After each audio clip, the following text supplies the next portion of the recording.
I think every success came out from a very in-depth understanding of the market. So I think the concept to delivering the smarter technology for all isn't easy at all. We have a full range of the courses that could help improve and develop our own talent. How best we could be able to react to what's changed, serve the customer every better, serve the partners even better, and ensure the best product that we did in R&D is able to serve to the end users accordingly. And that's how we win in every market, including Thailand.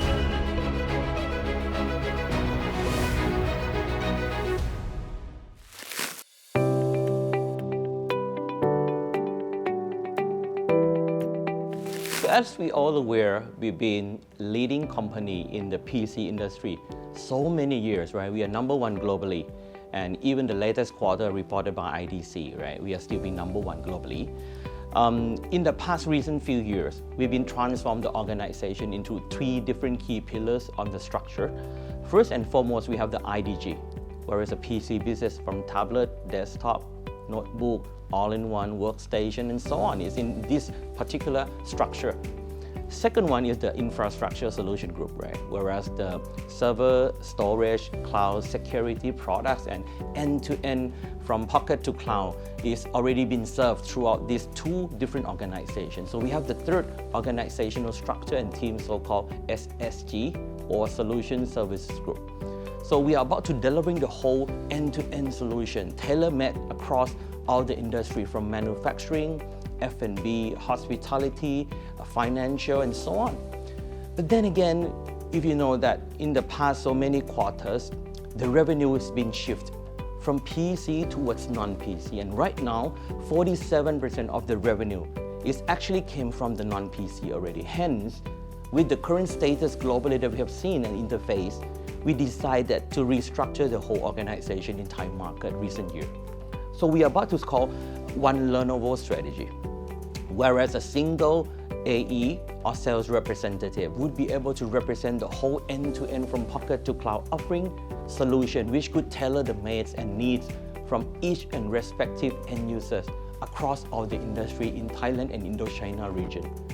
I think the structural change is very vital, that we really need to understand how we could apply the AI towards the capability of the organization that our customers and users is about to adapt themselves towards changes. So I think the key is whether or not we could be able to adjust our methodology to delivering the value chain from end to end, from our end product from pocket to cloud to what respective customer fluently. And I think we did that.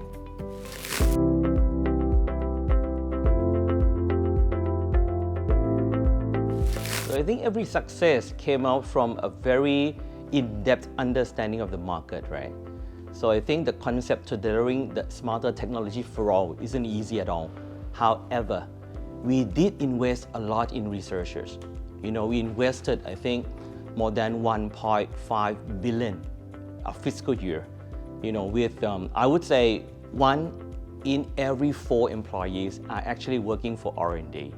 We have more than 18 locations, delivering the product across 180 markets. And you know what? The reason that we are success is because we're listening to the markets. And finally, in consumer, we are able to offering the widest range of product of the AI PC and devices. Whereas the commercial, we have the full stack of pocket to cloud, from client, edge, cloud, technology, network intelligence, and infrastructure. So in combination with the product itself, we already serve and ready to serve the market, whereas each and different market, we have a full talent capability. Like in Thai market, we have a full range of the courses that could help improve and develop our own talent. How best we could be able to react to what's changed, serve the customer every better, serve the partners even better, and ensure the best product that we did in R&D is able to serve through the value chain of the respective business partners to the end users accordingly. And that's how we win in every market, including Thailand.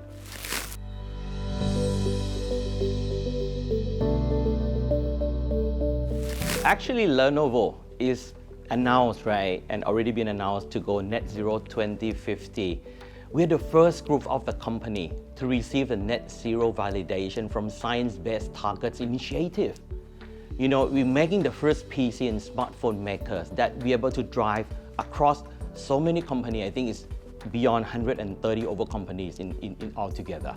So I think with nearly 300 over products that we already launched with recycled electronics components, right?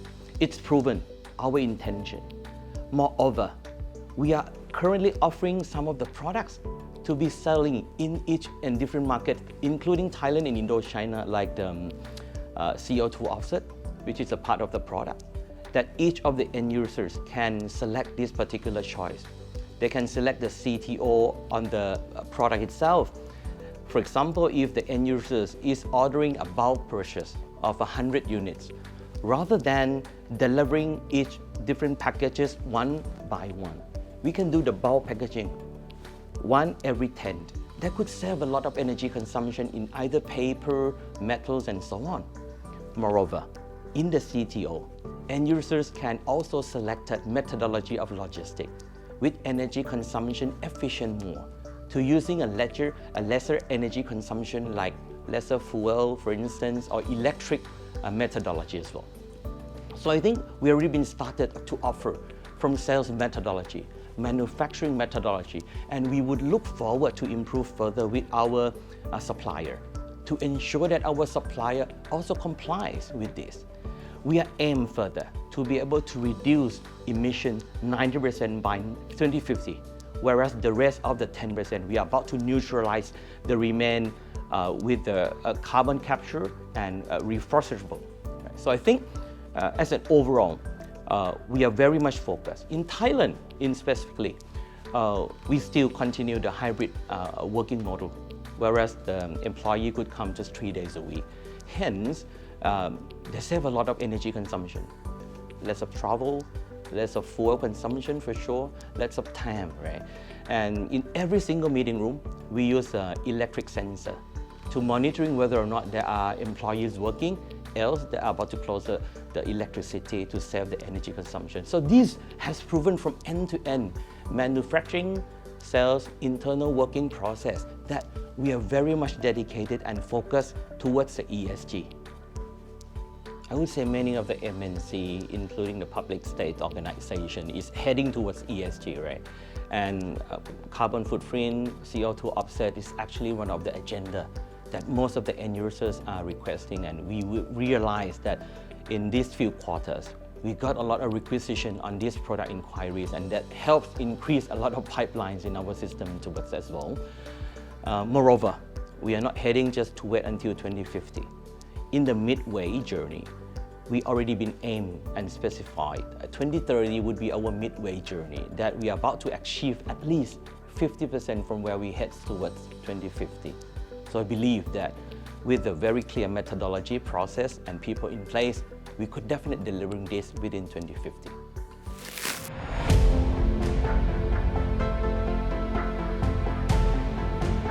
So I think it's not easy for sure, right? And if you look at the difference among each different markets are totally different among behavioral, cultural, languages, set of belief, right? So what we need to understand is to open your ears more than your mouth, right? To listen more, right? Carefully, and put yourself in other people's shoes, which means we need to be flexible but resilient. So what we need to understand and adapt towards change. The key is that Lenovo is a company which is very good. We think global, but we act local. So we empower a lot of skills towards many people. And what I need to facilitate each of the markets is that to adjust the system, right? Whatever been the bottleneck, then I need to redesign and make it get through. Some markets, they're very fascinated about the design of the retail presence. And then the set of the belief of the product. Some markets are very much in towards the festive season like Christmas, whereas some markets like Thailand are not in at all for Christmas. So we really need to understand timing difference, behavioral difference, and so on. But the key is that we need to empowering people, build up the teamwork, build with trust. Right. Once we assign the work to each and every one of them, be responsible together.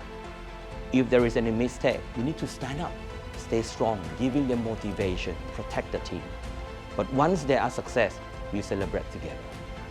And finally, if you look back in Thailand this year, employees very much satisfied with this particular approach until we be able to win the Great Place to Work 2024 recently. So it's been pleased that whatever we do, we win in the market, we win for the customer, we win for the partners, and finally, we win in employees' heart, which is a very key vision of the company. Without the valuable resources like employees, we cannot win in any of the battle. And I'm glad to say that at Lenovo, we are teamwork and we are ready to win. I think a few key elements that we need to look towards is each and every organization having a very diverse vision, right? So we need to look back at the organizational vision, where we are heading towards. What is the current resources that we have? Whether or not we are enough to invest in the talent. What I did, and it could be a vital tool to make it success, is to invest towards the talent. We have an end-to-end L&D system to develop people, to recruit people, to win against our other competitors, to get the battle of the best talent in the industry, right? That's part of the reason. Moreover, we could be able to think about how we apply AI towards the integral portion at the back-end process. This could help a lot in bringing technology towards the own organization altogether with the talents. And once we bring the two together towards the vision that we redesign towards change in macroeconomy of any different markets, and that would be the answer. How could we transform? Is there any gap that we need to invest? And if we are about to invest, whether or not it's worth to get in return to the vision that we are aiming towards. That's